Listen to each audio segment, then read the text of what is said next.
according to the Metro I-17, I-710 Port of LA growth memo, factors such as rail and ocean carrier service, rail capacity, and availability of an extensive system of loading warehouses are likely to have a greater impact on shipper decisions in Southern California than will conditions on the 710 freeway.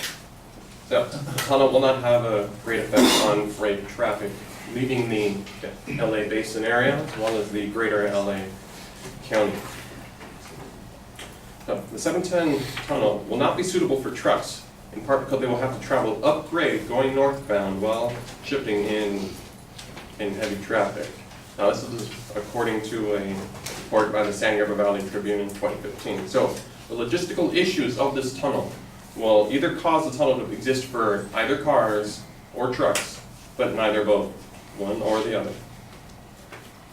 So, now data from the South Coast Air Quality Management District also shows that high levels of air toxins along the 710 have been linked to various health problems, such as decreased lung function, asthma, increased lung and heart disease symptoms, and chronic bronchitis. Now, the incentive to use the tunnel will bring health problems to the residents in the area.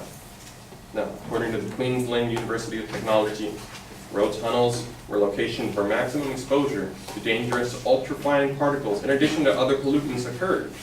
So, it's not just harming the residents of the above ground area, that being cities such as South Pasadena, Alhambra, and Duarte, it's also harming the users within the tunnel themselves, and with every breath they take. So, you would not be able to hold your breath in a 5-mile tunnel.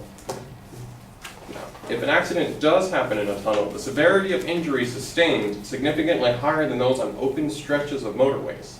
In a tunnel, the risk of being killed in a traffic accident is twice as high as an open stretch of motorways. Now, this is according to an analysis of safety in tunnels by the Austrian Road Safety Board. So, there may not be exits available to tunnel users, as my opponent has said, as well as to the disabled. So, being 300 feet underground, ADA accessible elevators and stairways may not be feasible, especially if there are no exits or entrances for the entire stretch of 4 miles. Now, Caltrans and Metro don't know what kind of tunnel boring machine they will need. The type and function is based on a geology survey which is yet to be completed. But more studies must be conducted before Caltrans and Metro can begin digging, even though they have been claiming they are ready to go. Now, the draft report on the environmental impact report findings by South Pasadena show that no tunnel boring machine larger than 50 feet in diameter has ever worked without a significant breakdown. Now, the one for this tunnel is estimated to be over 60 feet in diameter. So a tunnel of that machine size is expected to break down regardless of who's using it.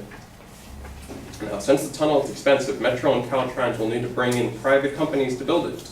That means the tunnel will be a toll road. Estimates of the toll could be as high as $14 one way. Now, that's a report from the San Gabriel Valley Tribune. Now, a toll road could cause people to avoid the tunnel and therefore create more traffic than it is helping to leave. So, the tunnel would create jobs for specialized workers to run the gigantic underground boring machines, but would not benefit the region with large employment numbers. Now, the jobs created would be short-term, not permanent. So, the tunnel project increases regional vehicle miles traveled and CO2 emissions. Now, this goes against the emissions, directly contradicts the state and regional efforts to reduce CO2 emissions.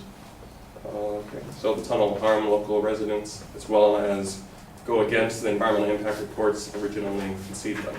Thank you.